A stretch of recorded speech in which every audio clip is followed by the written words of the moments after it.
அன்பான நேயர்களே, காலை வணக்கம்.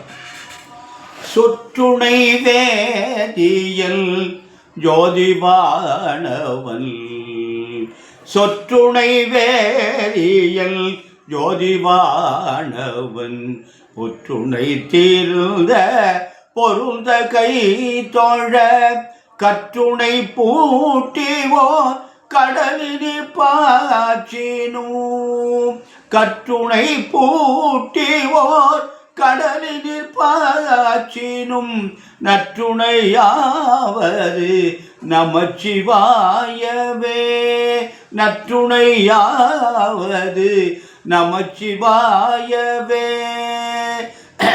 பூவினு கருங்கலம் பொங்குதாமரை, ஆவினு கருங்கலம் அரணம் சாடுதல், கோவினு கருங்கலம் கோட்டமில்லது, நாவினு கருங்கலம் நமச்சிவாயவே, நாவினு கருங்கலம் நமச்சிவாயவே. அன்பான நேயர்களே, இன்று மார்கழி மாதம் 21ஆம் நாள் திங்கட்கிழமை, சோமவாரம்னு பேர் இருக்கு. சிவபெருமானுக்கு உகந்த நாள். துரிய தீதி 1:25 பகல், பின்னாடி திருத்திய தீதி. பூச நட்சத்திரம். பூச நட்சத்திரம் 5:06 மாலை, பின்னாடி ஆயுத நட்சத்திரம். சித்த யோகம். ராகு காலம் திங்கட்கிழமை 7:30 முதல் 9, யமகண்டம் 10:30 முதல் 12, குளிகன் 1:30 முதல் 3, சூலம் கிழக்கு, பரிகாரம் தயிர். அன்பான நேயர்களை, இந்த கிரகங்கள்லாம் எப்படி இருக்குன்னு பார்த்தா, தனுசுல சூரியன், புதன், சுக்கிரன், செவ்வாய், இந்த கிரகங்கள்லாம் இருக்குது. சனி ராகு கும்பத்தில் இருக்குது. குரு மிதுனத்தில் இருக்குது. சந்திரன் கடத்துக்கு சொந்த வீட்டுக்கு ஆட்சிக்கு வந்துட்டார். கேது சிம்மத்தில் இருக்குது. இது இந்த கிரகங்களுடைய அமைப்பு. அன்பான நேயர்களை, இந்த கிரகங்கள்லாம் எப்படி இருக்குது, ராசி பலன் எப்படி இருக்குது. மேஷராசி என்பவர்களுக்கு குரு பகவான் 3ல் இருக்கார். ஆனால் நல்ல இடம் இல்லை. குரு பகவானுக்கு 3 நாள் நல்ல இடம் இல்லை. இன்னொரு 18 மாதங்கள் குரு பகவானுக்கு நல்ல இடம் இல்லை. ஆனால் 4ஆம் அதிபதி 4ல் இருப்பது பெரிய அமைப்பு. 4ஆம் இடம் சிறப்பாக இருக்கணும் எல்லாருக்குமே. அப்போ இன்று 4ஆம் இடம் 2 நாளைக்கு 4ல் சந்திரன் இருக்கார். அது ஒரு நல்ல நிறைவு. ஆனால் சனி ராகு 11ஆம் இடத்துல இருக்குது, எல்லாத்தையும் விட பெரிய நிறைவு. அன்பான மேஷராசி என்பவர்களை கவனமாக நடந்து கொள்ளுங்கள். ரிஷபராசி என்பவர்களுக்கு அமோகமான நாள். எப்படின்னா, சந்திரன் இந்த ஜாதகருக்கு நல்லவன். ரிஷபராசிக்கு சந்திர திசை பிரமாதமாக இருக்கும், ரிஷப லக்னத்துக்கு. அதனால் சந்திரன் நல்லவன். அவன் சொந்த வீட்டில் ஆட்சியில் இருக்கான். 2ல் குரு இருக்கார், அது ஒரு பெரிய சிறப்பு. 10ல் சனி ராகு இருக்குது, அதுவும் ஒரு சிறப்பு. அதனால் ரிஷபராசிக்கு இந்த அமோகமான நாள். நல்லதெல்லாம் நடக்கும், நல்ல காரியம்லாம் நடைபெறும். அன்பான மிதுன ராசி என்பதில் உங்களுக்கு ஜென்ம குரு. இந்த ஜென்ம குரு என்ன பண்ணுவார்னா, பிரச்சனையை உண்டு பண்ணுவார். ஏதாவது பிரச்சனைகள் இருக்கிற மாதிரி பண்ணுவார். அதனால் இடமாற்றங்களை கொடுக்கும். வெளிநாட்டுக்கு போகலாம், வெளிநாட்டில் இருந்தால் இங்கே வரலாம், வீடு மாறலாம், பதவி மாறலாம், ஊர் மாறலாம். இப்படி எத்தனையோ மாற்றங்கள் அவங்கவுங்க தகுதிக்கு தக்கபடி மாற்றங்கள்லாம் இருக்குது. இதெல்லாம் ஏற்படும், ஜாக்கிரதையாக நடந்து கொள்ளுங்கள். கடகராசி என்பதில் உங்களுக்கு குருவான் 12ஆம் இடத்துல இருக்கார். விரயங்களை ஏற்படுத்தும். கொஞ்சம் பார்த்து கவனமாக பண்ணுவோம், நல்ல விரயமாக பண்ணுவோம். விரயம் ஏற்படுற மாதிரி எதுவும் செய்யாதீங்க, அதுவே நல்லது. அன்பான சிம்மராசி என்பவர்களை உங்களுக்கு குரு 11ஆம் இடத்துல இருக்காது. நன்மை நல்லது நடக்கும், நல்ல காரியங்கள்லாம் நடைபெறும். அன்பான கன்னிராசி என்பதில் உங்களுக்கு குருவான் 10ஆம் இடத்துல இருக்காரு. 10ல் குரு இருக்கக்கூடாது. அதனால் அது என்ன பண்ணுறது, இன்னும் ஒரு 6 மாதம் இருக்குது. அதனால் இந்த 6 மாதத்துக்கு கவனமாக நடந்து கொள்ளுங்கள். மேலதிகாரிட்ட ரொம்ப பணிவாக நடந்து கொள்ளுங்கள். வாடிக்கையாளர்கிட்ட ரொம்ப கவனமாக நடந்து கொள்ளுங்கள். கெட்ட பேர் ஏற்படுற மாதிரி எதுவும் பண்ணாதீங்க, ரொம்ப ஜாக்கிரதையாக நடந்து கொள்ளுங்கள். துளாராசி என்பவர்களுக்கு அமோகமான நாள். 9ஆம் இடத்துல குரு இருக்கார். இந்த 9ஆம் இடத்துல இருக்கிற குரு நல்லதே பண்ணுவார். நல்லது பூரா நடக்கும், நல்ல காரியங்கள்லாம் நடைபெறும். அன்பான விருச்சிக ராசி என்பதில் உங்களுக்கு 8ல் குரு இருக்கார், அஷ்டம குரு. புதுசாக எதையும் செய்யாதீங்க, புதிய முயற்சிகள் தவிர்ப்பது நலம். புதுசாக எந்த காரியத்தையும் பண்ணாதீங்க, அது உங்களுக்கு நன்மைகளே தடைப்படும். தனுசு ராசிக்கு அருமையான நாள், நல்ல நாள். உங்களுக்கு 7ல் குரு இருக்கார். 7ஆம் இடத்துல குரு இருப்பது நல்லது. சனி ராகு 3ல் இருப்பது நல்லது. அதனால் தனுசு ராசிக்கு நல்ல காரியம்லாம் நடைபெறும்.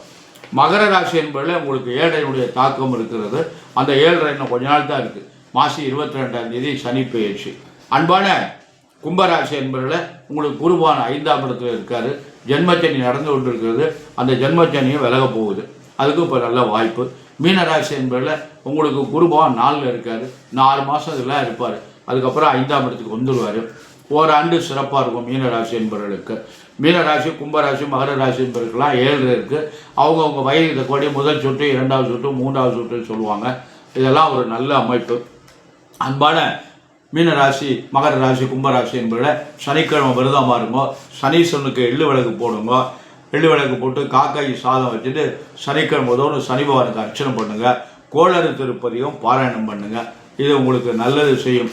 அன்பான நேயர்களை, நாம் இந்த ஜோதிடத்தை நமக்கு எதுக்காக தந்தாங்க அப்படின்னு கேட்டிங்கன்னா, ஜோதிடம் என்பது வழித்துணையில் நண்பன் போன்றுனா.